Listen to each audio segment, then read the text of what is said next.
அந்த அணியை நான் ஏற்க மாட்டேன். ஆனா அந்த அணியில இருக்கிற ஆட்களை நான் கடத்திட்டு வந்து அல்லது அவங்களுக்கு பதவி ஆசை காட்டி அவங்களை கூட்டு வந்து நான் ஆட்சி அமைப்பேன்னு சொன்னா இது மக்கள் தீர்ப்புக்கு எதிரானதா இல்லையா?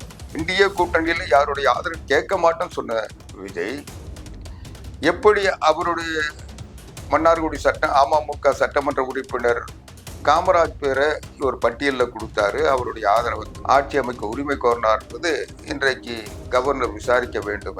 எப்படியாவது முதலமைச்சர் ஆகணுன்றதை காட்டின அக்கறை. நான் கேட்குற தமிழ்நாட்டில் எவ்வளோ பிரச்சனை கடந்த காலங்கள் நடந்தது. கரூரில் 41 பேர் இறந்து போனாங்க. அப்போ ஒரு வாட்டி கூட பார்க்க முடியாத விஜய் தனக்கு முதலமைச்சர் பதவி வேணுன்றதுக்காக கவர்னர் எத்தனை முறை போய் பார்த்தாரு. இன்னைக்கு திமுகவினுடைய ஆதரவோடு ஸ்டாலினுடைய ஆசியோடு, இந்த வார்த்தையை நான் சொல்லல, திருமாவளவன் சொல்றாரு, மு.க. ஸ்டாலினுடைய ஒப்புதலோடு அவருடைய வாழ்த்துக்களோடு அவருடைய ஆசியோடு நான் ஆதரவை தெரிவிக்கிறேன் சொல்றாரு. ஒரு குறைந்தபட்ச நாகரிகம் கூட இல்லாத ஒரு மனிதராகத்தான் ஆளுநரையே நடத்துறாரு. ஆளுநரை போய் பார்க்க சொல்ல ஒரு பொக்கே கூட முதல் முறையா போய் கொடுக்கல. இந்த யாரோ எழுதி கொடுக்குற டைலாக்க பேசுறது, அதை வச்சுக்கிட்டு வியூக வகுப்பு நிறுவனங்கள் உள்நாட்டிலும் வெளிநாட்டிலும் இருக்குன்றதுக்காக அவங்கள வச்சு மீம்ஸ் போட்டு மக்களை ஏமாத்துறது, குழந்தைகள் எல்லாம் மனநோயாளிகளாக மாற்றி அவங்க குழந்தைகளுடைய வாழ்க்கையை சீரழிக்கிறது.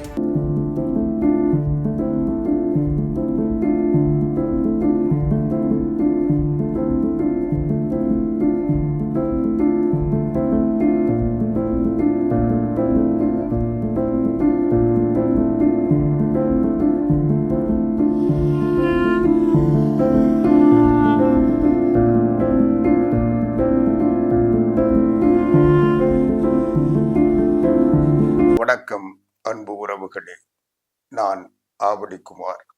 ஊடகங்கள் பேசாத பொருளை உங்களோடு பேச வந்திருக்கிறேன். இந்த சேனல்ல நிறைய பேர் விரும்பி பார்க்குறீங்க, மகிழ்ச்சியா இருக்கு. பார்க்குறவங்க அப்படியே கடந்து போகாம உடனே சப்ஸ்கிரைப் பண்ணீங்கன்னா அடுத்து நாங்கள் போடுற வீடியோக்கள் உங்களுக்கு அது பற்றிய செய்திகளோடு உங்களுக்கு வந்து சேரும். அதனால இதுவரைக்கும் சப்ஸ்கிரைப் பண்ணாதவங்க சப்ஸ்கிரைப் பண்ணி ஒத்துழைப்பு தாங்க. நன்றி. இன்னைக்கு தமிழ்நாட்டில் புதிய முதலமைச்சராக தமிழக வெற்றி கழக தலைவர் ஜோசப் விஜய் பதவியேற்றிருக்கார். அவரோடு சேர்ந்து 9 பேர் பதவியேற்றிருக்காங்க. இது ஒரு வெற்றியா இன்னைக்கு விஜயுடைய ரசிகர்களும் தாவேகா தொண்டர்களும் கொண்டாடிட்டு இருக்காங்க. ஆனா அந்த வெற்றிக்கு அவர் தேர்தலில் உழைச்சதை விட இந்த முடிவு வந்த 5 நாளா உழைச்சது அதிகம். 4வது முறையா ஆட்சி அமைக்க உரிமை கோரி கவர்னர் கிட்ட மனு கொடுத்து இப்போ கவர்னர் ஒப்புதலோடு பதவி ஏற்றுட்டு இருக்காரு.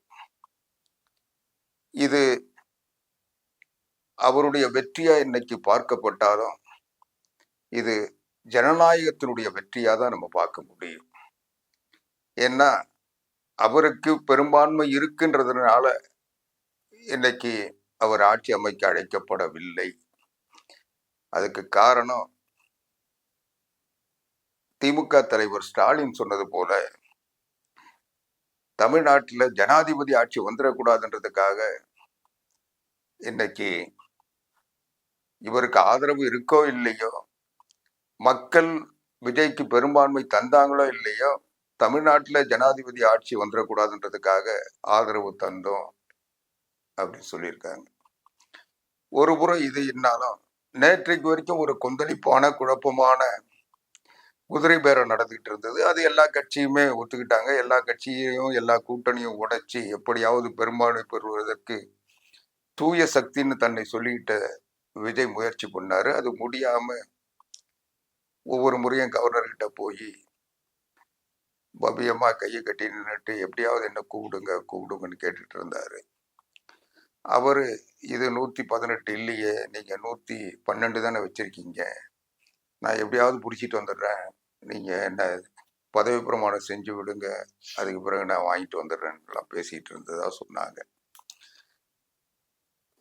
அது மட்டும் இல்ல, எங்கெங்க நீங்க தமிழ்நாட்டு தேர்தல் முடிவு என்பது மக்கள் இன்னைக்கு எல்லாரும் சொல்ற மாதிரி விஜய் ஆட்சி அமைக்கின்ற தகுதி உள்ளவராக தமிழகத்து மக்கள் கொண்டு வரல. தமிழ்நாட்டை பொறுத்தவரைக்கும் இந்த தேர்தலில் 3 அணிகள் ஆட்சி அமைப்பதற்குரிய வாய்ப்பை பெற்ற கட்சிகளாக இருந்திருக்கின்றன. அதில் முதல் நிலையில் தவேக இருக்கு. அதுல என்ன மாற்று கருத்து இல்லை. 108 இடங்கள், அதுல அவர் 2 இடத்துல போட்டிட்டதுனால 107 இடங்கள்ல இன்றைக்கு தவேக வாக்குகள் பெற்றிருக்கு. அதுக்கு அடுத்த நிலையில் திராவிட முன்னேற்ற கழக கூட்டணி அடுத்த நிலையில் இருக்கு. அதுக்கு அடுத்த நிலையில் அனைத்து இந்திய அண்ணா திராவிட முன்னேற்ற கழக கூட்டணி, எடப்பாடி பழனிசாமி அவர்கள் தலைமையில் ஒரு அணி. இந்த 3 அணியை தான் மக்கள் தேர்ந்தெடுக்காங்க. இந்த 3 அணி இல்லாம வேற கட்சியோ சுயேட்சையோ வேற யாருமே தேர்ந்தெடுக்கப்படல. இதை நல்லா பார்க்கணும். இன்றைக்கு தமிழ்நாட்டில் இந்த 3 அணிகள் தான் சட்டமன்ற உறுப்பினர்கள் மக்களால் தேர்ந்தெடுக்கப்பட்ட நிலையில் இருக்கிறார்கள். இந்த 3 அணியில் யாருக்குமே அறுதி பெரும்பான்மை இல்லை. யாருமே தனித்து ஆட்சி அமைக்க கூடிய ஒரு பாதுகாப்பான சூழ்நிலை இல்லை. அப்போ இந்த 3 அணியில ஏதாவது 2 அணி இணைஞ்சாதான் ஆட்சி அமைக்க முடியுன்றது மக்களுடைய தீர்ப்பு. இதுல எந்த அணி எந்த அணியோட இணைய போகுது என்ற ஒரு பேச்சுவார்த்தையோ முயற்சியோ நடந்திருந்தா அது சரியான ஜனநாயக கடமையா நம்ம பார்க்கலாம். ஆனா அந்த அணியை நான் ஏற்க மாட்டேன், ஆனா அந்த அணியில இருக்கிற ஆட்களை நான் கடத்திட்டு வந்து அல்லது அவங்களுக்கு பதவி ஆசை காட்டி அவங்களை கூட்டு வந்து நான் ஆட்சி அமைப்பேன்னு சொன்னா இது மக்கள் தீர்ப்புக்கு எதிரானதா இல்லையா? ஒரு தூய சக்தி, ஒரு மாற்று அரசியல், கொள்கை அரசியல், இதுதான் என்னுடைய இலக்கு, என்னுடைய திசைன்னு சொன்ன விஜய் எந்த வகையான ஒரு நேர்மையான நியாயமான மக்கள் தீர்ப்பை புரிந்து கொண்ட அரசியல் முயற்சியும் செய்யல. அவர் எப்படியாவது நம்ம 118 ஆக்கிருவன் சொன்னாரே தவிர அதை ஒரு நேர்மையான முறை, ஒரு நேர்மையான ஒண்ணு அண்ணா திராவிட முன்னேற்ற கழக அணியினுடைய ஆதரவை கேட்டிருக்கணும் அல்லது திராவிட முன்னேற்ற கழகத்தின் அணியினுடைய ஆதரவை கேட்டிருக்கணும். ஆனா அதுக்கு மாறாக திராவிட முன்னேற்ற கழக அணியை உடைப்பதற்குரிய அத்தனை வேலையும் செஞ்சாரு. அண்ணா திராவிட முன்னேற்ற கழகத்தின் அணியில் இருக்கின்றவர்களை எப்படியாவது கொண்டு வர்றதற்குரிய முயற்சிகள் அத்தனையும் செஞ்சாரு. அதுல காங்கிரஸ் கட்சி இவர் விரிச்ச வலையில விழுந்ததா அல்லது அவங்க விரிச்ச வலையில இவர் விழுந்தாரான்னு சொல்லி ஒரு ஆராய்ச்சி பண்ண தேவையில்லை. 2 பேரும் மாத்தி மாத்தி வலை விரிச்சாங்க. அந்த 2 வேலையும் ஒன்னா சேர்ந்து அவங்க ஆதரவு தந்தாங்க. ஆக காங்கிரஸ் கட்சி திமுக கூட்டணியில வெற்றி பெற்று அந்த வெற்றி சான்றிதழ் பெற்ற அதில் எழுதப்பட்ட அந்த பேனா மையினுடைய ஈரம் காயறதுக்கு முன்னாலேயே திமுகவுக்கு துரோகம் பண்ணிட்டு திமுகவை தூக்கி எறிஞ்சிட்டு தாவேக்கா கூட நாங்க சேர்ந்துட்டோம். அடுத்து கார்பரேஷன் எலெக்ஷன்லயும் நாங்க அவங்க கூட தான் இருப்போம். அதுக்கப்புறம் பார்லிமெண்ட் எலெக்ஷன் வந்தாலும் நாங்க அவங்க கூட தான் இருப்போம்னு சொல்லி அவங்க வந்தாங்க. விஜய் உடனே சேர்த்துக்கிட்டு நாங்க 108 இல்லை, இந்த 5ஓட சேர்த்து 112 ஆயிட்டோம்னு சொல்லி கவர்னர் கிட்ட போய் சொன்னாரு. அவர் 118 பெரும்பான்மை, 112 எப்படி பெரும்பான்மை ஆகணும்னு கேட்ட பிறகு நான் மற்றவங்கள முயற்சி பண்றேன்னு சொல்லி ஏதோ முயற்சி பண்ணாரு. அதுக்கு பல பேரங்கள் நடத்தப்பட்டன. இதுல விடுதலை சிறுத்தைகள் தலைவர் திருமாவளவன் அவர் தன்னுடைய ஆசையை அவர் வெளிப்படுத்தினாரு. எப்படியாவது இந்த நேரத்தை பயன்படுத்தி அவர் துணை முதலமைச்சரை கேட்கிறாரு, அப்படியெல்லாம் செய்திகள் வந்தது. இதுக்கிடையில காங்கிரஸ் செய்த துரோகத்தை திமுக கூட்டணி லேசா எடுத்துக்கல. அவங்க கடுமையாக விமர்சித்து காங்கிரசினுடைய பச்சை துரோகத்தை, அவங்களுடைய கட்சிக்கு எதிரான அந்த நிலைப்பாட்டை நேற்று வரைக்கும் தீய சக்தியாக இருந்த எங்களோடு இருந்து எங்க வாக்குகளை பெற்று ஊழல் சக்தியாக இருந்த காங்கிரஸ் எப்படி ஒரே நாள்ல புனித சக்தியாகவும் தூய சக்தியாகவும் விஜய்க்கு மாறிட்டாங்கன்னு சொல்லி அவங்க கடுமையா விமர்சனம் பண்ணாங்க. இது அரசியல் நாகரிகம் உள்ள அத்தனை பேரும் காங்கிரசினுடைய துரோகம் எல்லாரும் விமர்சிக்கப்பட்டது. இது ஒரு நிலை. அடுத்து என்ன பண்ணாரு, கம்யூனிஸ்ட் கட்சிகள், விடுதலை சிறுத்தைகள், அவங்கள எல்லாருக்கும் அமைச்சர் பதவி தர வாங்கன்னு சொல்லி ஈர்க்க முயற்சி பண்ணி அது ஒரு பக்கம் ஓடிட்டு இருந்தது. எல்லாருக்கும் இமெயில் அனுப்பி எல்லாரும் வந்துருங்க வந்துருங்கன்னு கூப்பிட்டுட்டு இருந்தாரு. அதுக்கு ஒரு சரியான முடிவு வராத நிலையில எங்க ஆதரவு கிடைக்குமோ அங்கெல்லாம் போய் பாட்டாளி மக்கள் கட்சிக்கு ஆதரவு கேட்டு அவங்களுக்கு வேற பேசினார். அவங்க அதுக்கு உடன்படாத ஒரு நிலை இருந்த போது அதை விட விஜய் தரப்புல இருந்து ஒரு செய்தியை சொன்னாங்க, என்டிஏ கூட்டணியில் யாரையும் நாங்கள் அடைக்க மாட்டோம்னு சொன்னார்.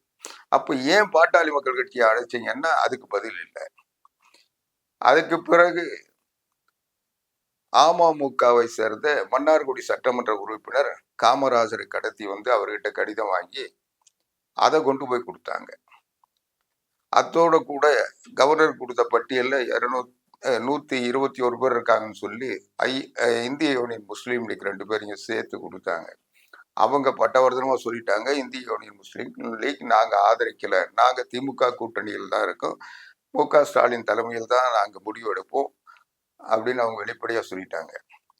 அதுக்குள்ள அமமுக சட்டமன்ற உறுப்பினரை கடத்தி கொண்டு போயிட்டாங்கன்னு சொல்லி தினகரன் இந்த குதிரை பேரம் நடக்குது அப்படின்னு காவல் நிலையத்துல புகார் கொடுத்தாரு. நேரடியாக ஆளுநர்கிட்ட சொல்லி அவர் ஒரு சர்ச்சையாக்கின உடனே அந்த சட்டமன்ற உறுப்பினர், கடத்தப்பட்ட சட்டமன்ற உறுப்பினர் மீட்கப்பட்டு அவர் வந்து நேரடியா கவர்னர் சந்திச்சு நான் கடிதம் கொடுக்கலன்னு சொன்னார். ஆக என்டிஏ கூட்டணியில யாருடைய ஆதரவு கேட்க மாட்டேன்னு சொன்ன விஜய் எப்படி அவருடைய மன்னார்குடி அமமுக சட்டமன்ற உறுப்பினர் காமராஜ் பேரை ஒரு பட்டியலில் கொடுத்தாரு, அவருடைய ஆதரவை சொல்லி ஆட்சி அமைக்க உரிமை கோரினார்ன்றது இன்றைக்கு கவர்னர் விசாரிக்க வேண்டும் என்று அம்மா மக்கள் முன்னேற்ற கழகத்தினுடைய பொதுச் செயலாளர் டிடிவி தினகரன் அவர்கள் கவர்னரிடத்துல புகார் கொடுத்திருக்காரு, போலீஸ்ல புகார் கொடுத்திருக்காங்க. அது ஒரு பக்கம் ஓடிட்டு இருக்கு. நான் இதெல்லாம் எதுக்கு சொல்றேன்னா, இவ்வளவும் எப்படியாவது முதலமைச்சர் ஆகணும்ன்றத காட்டின அக்கறை. நான் கேட்கிறேன், தமிழ்நாட்டுல எவ்வளவு பிரச்சனை கடந்த காலங்கள் நடந்தது. கரூர்ல 41 பேர் இறந்து போனாங்க.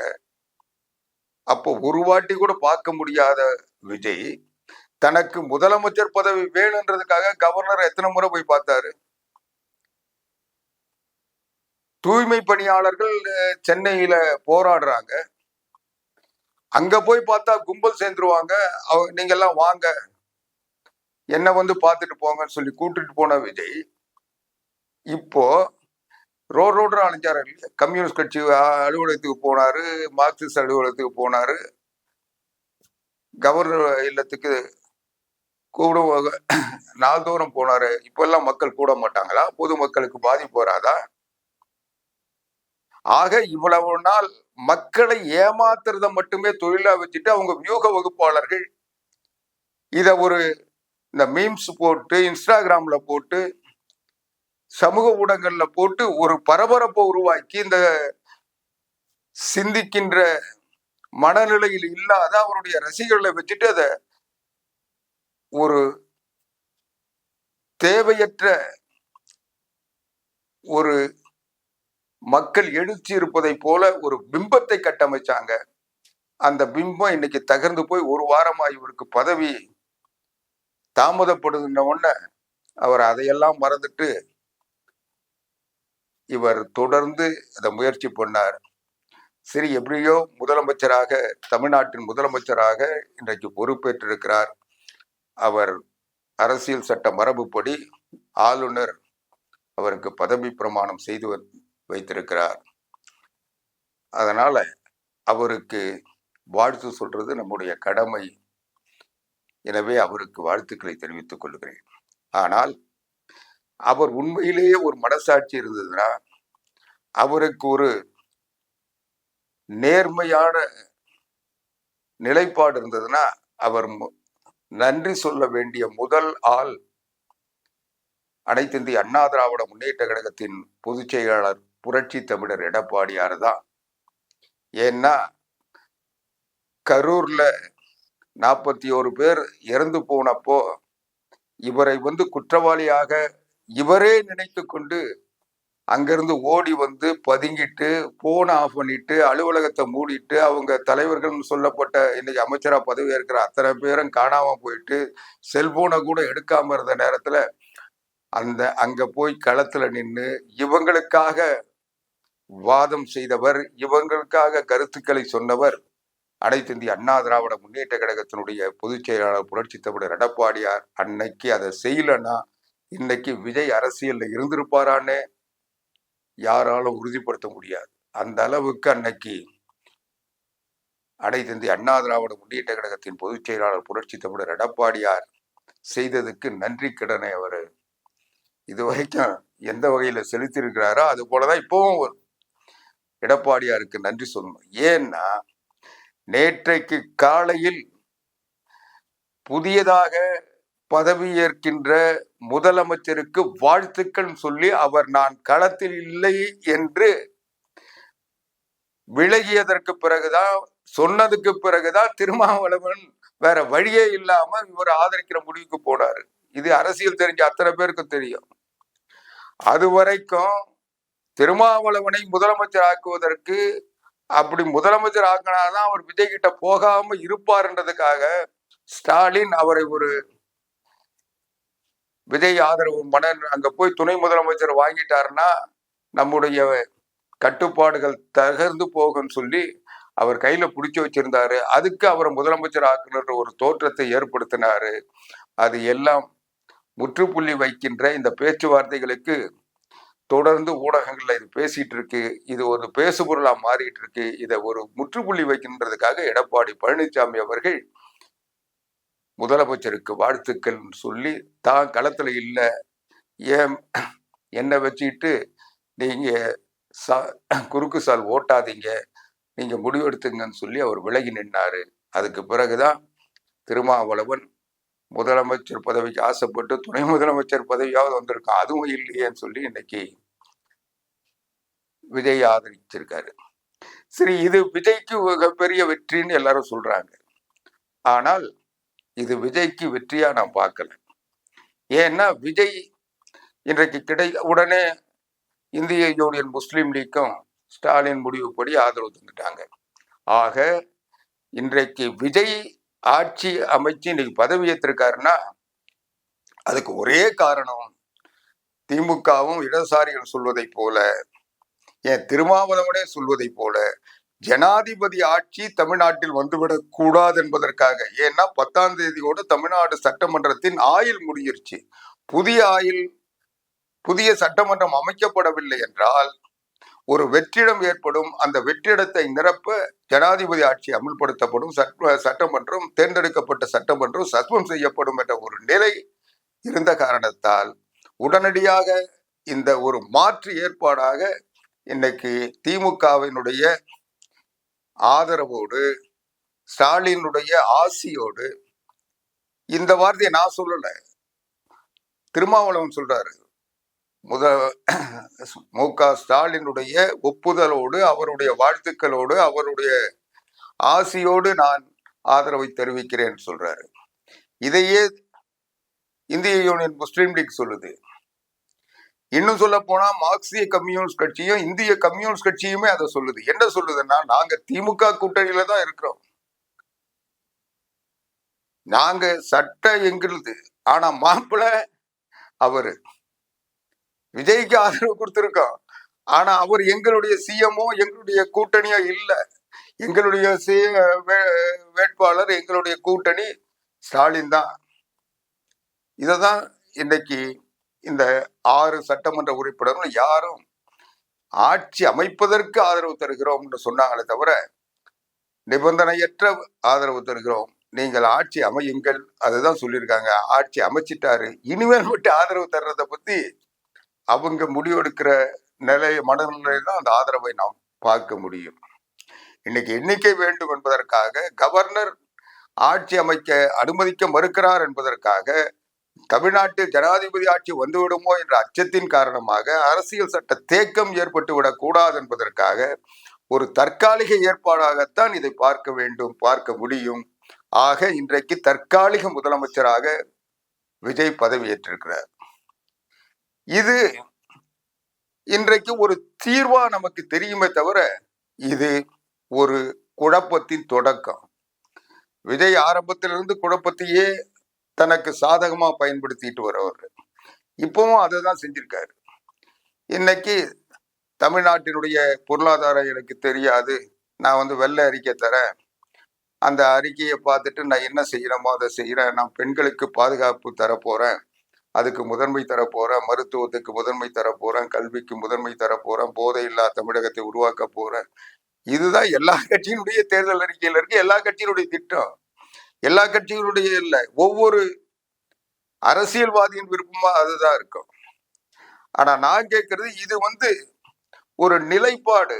ஆனால் நீங்கள் ஆட்சிக்கு வந்தால் இந்த மக்களுக்கு உடனடியாக அமுல்படுத்த போகின்ற திட்டம் என்னன்றதுதான் மக்களுடைய கேள்வி. நீங்க அந்த மற்ற ஆட்சிகளிலிருந்து மாறுபட்ட ஆட்சி நடத்த போறேன்னு சொன்னீங்க. எந்த வகையில் மாறுபட்ட ஆட்சி? எதை நீங்கள் மக்களுக்கு தரப்போறீங்க? எங்க விஜய் அண்ணன் வந்தா அடுத்த நாள் எல்லாமே மாறிடும். அவரு சினிமாவில் வந்தாருன்னா அடிச்சு புலந்து எல்லாரையும் வீழ்த்திட்டு அவர் எப்படி நிக்கிறாரோ அது மாதிரி இப்ப அரசியல்ல நின்றுட்டாரு. அவர் செய்ய போறாரு சொன்னாங்களே, அந்த ரசிகர்கள் மகிழ்ச்சி அடைகின்ற வகையில் ஏதாவது ஒரு திட்டத்தை அறிவிக்க போறாருன்றதை நம்ம பார்த்தாதான் தெரியும். இதுக்கிடையில 13ஆம் தேதி சட்டப்பேரவையில் பெரும்பான்மையை நிரூபிக்க வேண்டும் என்ற கவர்னருடைய ஆணையை செயல்படுத்த வேண்டும். அதை எப்படி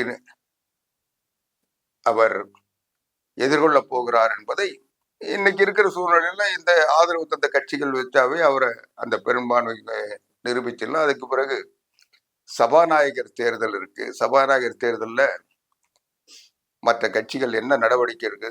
திமுகவை பொறுத்த வரைக்கும் அவங்க கட்சியை பிளந்து அந்த கட்சியில் இருந்தவர்களை கடத்தி கொண்டு போய் அவர்களுக்கு பதவி ஆசை காட்டி அவர்களை ஏதோ வகையில் அச்சுறுத்தி அவர்களெல்லாம் வச்சு ஒரு கணக்கு காட்டியிருக்காரு. அவங்களுடைய ஆதரவோட ஆட்சி அமைச்சிருக்காரு. ஆக அவங்க அப்பவும் நாங்க திமுக கூட்டணி தான் இருக்கோம், நாங்க முடிவை திமுக தேர்தலில் சபாநாயகர் தேர்தலில் ஒரு முடிவு எடுத்தா அதை ஏற்பாங்களா அல்லது விஜய் சொல்றதை ஏற்பாங்களான்றது $1,000,000 கேள்வி. அது போலவே அண்ணா திராவிட முன்னேற்ற கழக அணி ஒரு முடிவெடுத்து ஒரு பொதுவான வேட்பாளரை விஜய் நிறுத்துகின்ற வேட்பாளருக்கு எதிராக நிறுத்தினால் சபாநாயகர் தேர்தல் என்ன ஆகுன்றது பொறுத்திருந்து தான் பார்க்கணும். ஏன்னா விஜயை பொறுத்த வரைக்கும் இன்னும் தன்னை ஒரு மிகப்பெரிய இமாலய சக்தியா நடிச்சிட்டு அவர் யாரோடையும் அனுசரிச்சு போகணுன்றதோ மரபுகளை பின்பற்ற வேண்டும் என்பதோ இதுக்கு முன்னால இருந்தவர்களுடைய திறமைகளை மதிக்க வேண்டும் என்பதோ அவர்கிட்ட கொஞ்சம் கூட இல்லை. ஒரு குறைந்தபட்ச நாகரிகம் கூட இல்லாத ஒரு மனிதராகத்தான் ஆளுநரையே நடத்துறாரு. ஆளுநரை போய் பார்க்க சொல்ல ஒரு பொக்கே கூட முதல் முறையா போய் கொடுக்கல. வெற்றி பெற்ற உடனே ஆளுநர்கிட்ட எல்லாரும் பார்க்க வர்றதுக்கு நேரம் கேட்பாங்க. இவர் நேரடியா ஆளுநர்கிட்ட நீங்க எனக்கு 35% வாக்குகள் வந்துருச்சு, உடனடியா 2 வாரம் பொறுத்துருங்க, நான் ஆட்சி அமைக்கிறேன்னு ஆளுநருக்கே கட்டளை போட்டாரு, இமெயில் அனுப்புனாரு. இது எல்லாம் அந்த ஆளுநருடைய அவர் அரசியல் கான்ஸ்டிடியூஷன் அவருக்கு தந்திருக்கின்ற அந்த மேன்மையை அறியாதவர்கள் செய்கின்ற சிறுபிள்ளைத்தனமான செயலை விஜயும் அவர் கூட இருந்த நிர்வாகிகளும் செஞ்சாங்க. அதையெல்லாம் பொறுத்துக்கிட்டு உண்மையில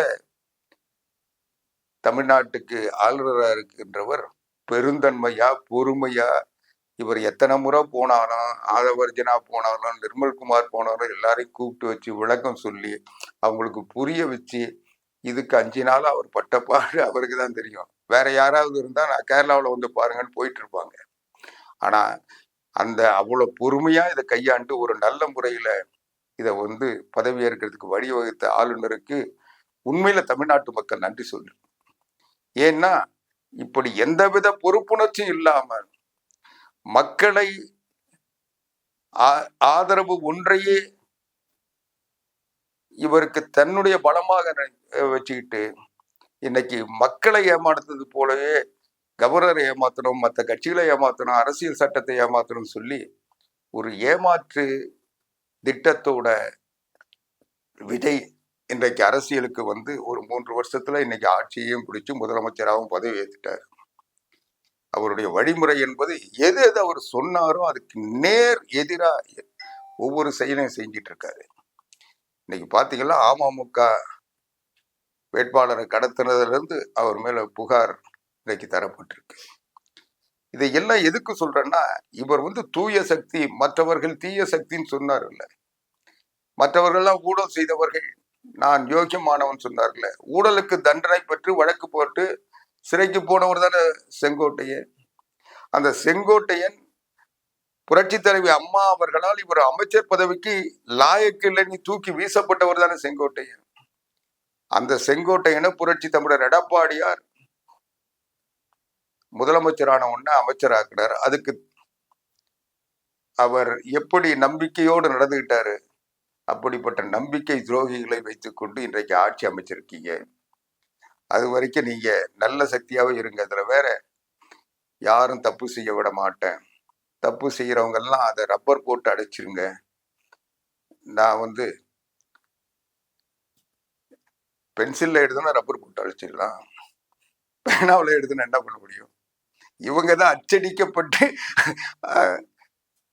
படம் போட்டு வச்சிருக்கீங்களே, அதை போய் ரப்பர் வச்சு என்ன பண்ணுவீங்க? இவங்க எல்லாம் யோகியமானவரா? இன்னைக்கு நீங்க உங்களால வெற்றி பெற்றிருக்க வேட்பாளர்லாம் தாவாக்காவில் வந்திருக்கவங்க எல்லாம் யோகியமா? ஒவ்வொருத்தரும் கண்ணாடி முன்னால் நின்றுட்டு மனசாட்சியை படி விவாதிச்சு பார்த்தாங்கல்ல தெரியும். முதல்ல விஜய் அதை சொல்வதற்குரிய தகுதி உள்ளவரா? இன்னைக்கு கூட 1.5 கோடி ரூபாய் வரி ஏய்ப்பு மோசடியில இவர் அப்பீல் பண்ணிட்டு தானே இருக்காரு. அப்போ கூட பெருந்தன்மை அதை கட்டலையே. தமிழ்நாட்டுல எவ்வளவு இந்த 234 தொகுதியில எவ்வளவு பேர் போட்டியிட்டாங்க, ஆயிரக்கணக்கானவர்கள் விண்ணப்பம் பண்ணாங்க. சுயேட்சைகளாக எதுவுமே தெரியாத சுயேட்சைகள் விண்ணப்பம் பண்ணாங்க. யாராவது ஒரு வேட்பு மனுவை 3 வாட்டி திருத்தின ஒரு வேட்பாளர் இருக்காரா? ஒரு வேட்பாளர் விண்ணப்ப படிவத்தை ஒழுங்காக நிறைவு செய்து அதை தர முடியாத ஒரு மனிதர் இன்றைக்கு தமிழ்நாட்டினுடைய முதலமைச்சராக இருக்காரு. இது ஜனநாயகத்துக்கு வந்த கேடா? நீங்க அவருடைய பொறுப்புணர்ச்சியை பாருங்க. ஒரு வேட்பு மனுவை அதை தாக்கல் பண்ண சொல்ல அதுல ஏன் திருத்தம் வந்தது? ஏன் மாத்தி மாத்தி அதை வாங்கிட்டு மறுபடியும் திருத்தி கொடுத்தாரு? அப்போ எவ்வளவு ஒரு பொறுப்புணர்ச்சி இல்லாதவராக, அல்லது அனுபவம் இல்லாதவராக, அல்லது நாம எதை செய்தாலும் அது சரியா இருக்குன்னு தன்னைத்தானே ஏமாற்றிக் கொள்ளுகின்றவராக இருந்திருக்கிறார். இனியாவது அதுல இருந்தெல்லாம் கடந்து வந்து இந்த யாரோ எழுதி கொடுக்குற டைலாக்க பேசுறது, அதை வச்சுக்கிட்டு வியூக வகுப்பு நிறுவனங்கள் உள்நாட்டிலும் வெளிநாட்டிலும் இருக்குன்றதுக்காக அவங்கள வச்சு மீம்ஸ் போட்டு மக்களை ஏமாத்துறது, குழந்தைகள் எல்லாம் மனநோயாளிகளாக மாற்றி அவங்க குழந்தைகளுடைய வாழ்க்கையை சீரழிக்கிறது.